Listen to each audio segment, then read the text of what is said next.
Hey guys, what's going on? John here from What's Spinning, here tonight to chat about this new Beck album, Hyperspace. Beck is an alternative rock icon, a wizard of changing styles and sounds and genres. He really took off in the early 90s with the success of his Mellow Gold album, which kind of brought together these accessible, sort of eccentric alternative rock tracks like Loser and Beer Can, but also had them coming up aside weird anti-folk tracks like Whiskey Clone Hotel City and Truck Driving Neighbors Downstairs. But after that, Beck took off in a huge way and really gave us a strong string of these wild, eccentric, genre-shifting albums, and had a really strong streak for many years. He tackled anti-folk on One Foot in the Grave. There was Odelay, which sort of really touched down on everything alternative at the time, including some country and some rap thrown in there. The very bluesy Mutations as well, and also my personal favorite, Sea Change,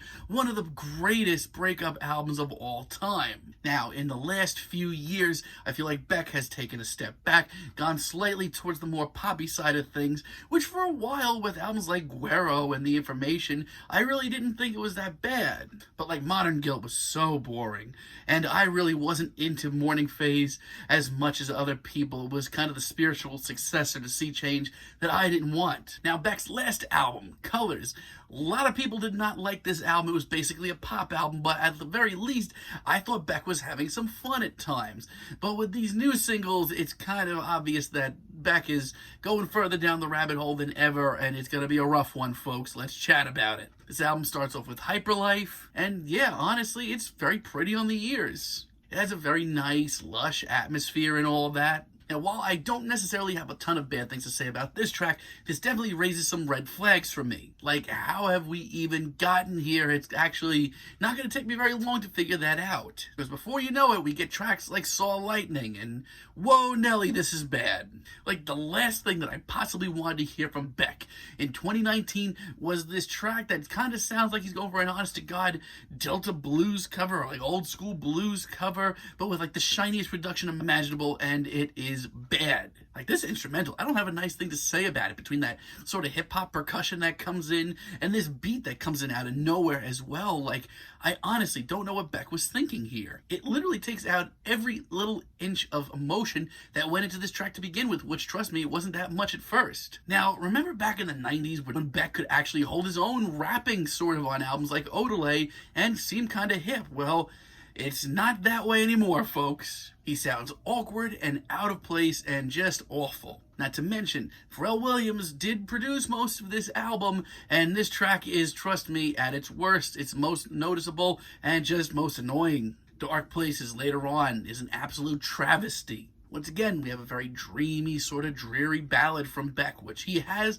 done well in the past. But this one just hits so far left of the mark, it just comes off goofy. Like, I feel like Beck lyrically is trying to make this big statement, but honestly, with his singing, kind of sounds like he wished he'd be doing anything else right now. This track is just sort of goofy, like I said, and just miserable, honestly. Star is absolutely not helping me late in the album. This instrumental is so incredibly boring, and just hearing Beck moan and groan on top of it, trying to stay hip desperately, oof, no thank you. A lot of this album is just, quite frankly, confusing. And yeah, there are moments where I kind of sort of get what Beck was going for.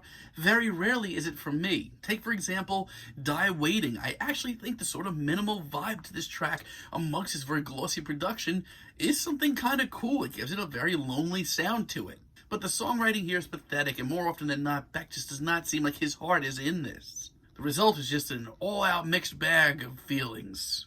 It's flimsy, it's half-hearted, it kind of sounds like any faceless indie pop band out there right now tried to go for a somber tune. And Sky Ferrara's contributions to this track, like, not memorable at all. Chemical, once again, is very minimal, very lonely sounding, but I just can't shake the feeling that this is so half-assed. It's tracks like this where I feel like Beck has a good idea deep down, but this execution is just all over the place.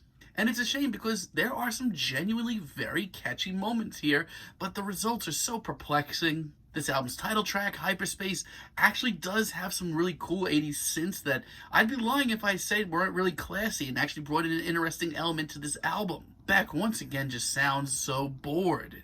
He sounds half asleep and there's no passion in sight. And I don't want to go off on that rap verse again, but if I did, I'd probably end up saying a lot of nasty things about one of my all-time favorite artists. Now, there are a few tracks here that I actually can say that I genuinely like. I think of all the evils here, Uneventful Days is probably the least of it.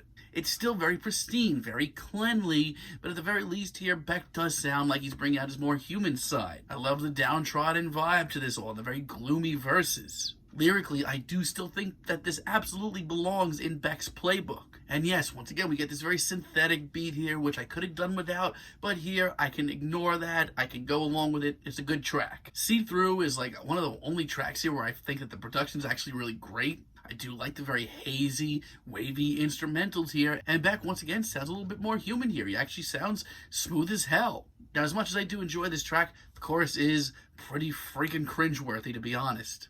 But as a whole, I mean, compared to some of the other boring tracks here where Beck sounds half asleep, this is actually pretty good. Not to mention, the sort of psychedelic vibe here, I actually think that's pretty cool. And Stratosphere is not bad at all either. I do like the very dreamy, sweet nature to this track. It's very breezy, and honestly, you can quote me on this, these might be Beck's best vocals here.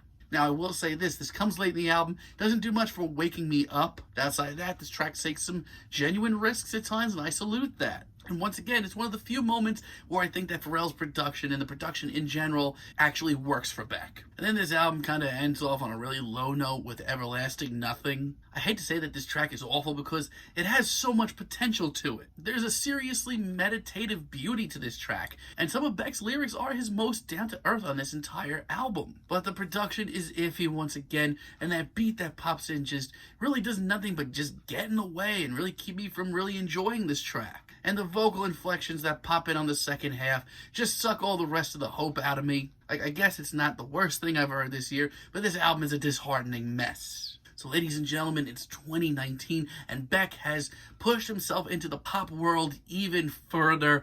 This time around with this like weird, gloomy, minimal production that just more or less is really boring. His heart doesn't seem into this anymore. Lyrically, there's a lot of great moments here that does show that he's like a very great, gloomy, lonely songwriter and can go up there with the best of them, but too much of this album is way too glossy, way too overdone, or just has no heart to it. I'm feeling like a light 5 on this Beck album, but let me know what you guys think down below. If you like the video, be sure to give us a like, give us a subscribe, and let me know down below what you would like for me to chat about in the future. And until next time, have a great day, guys.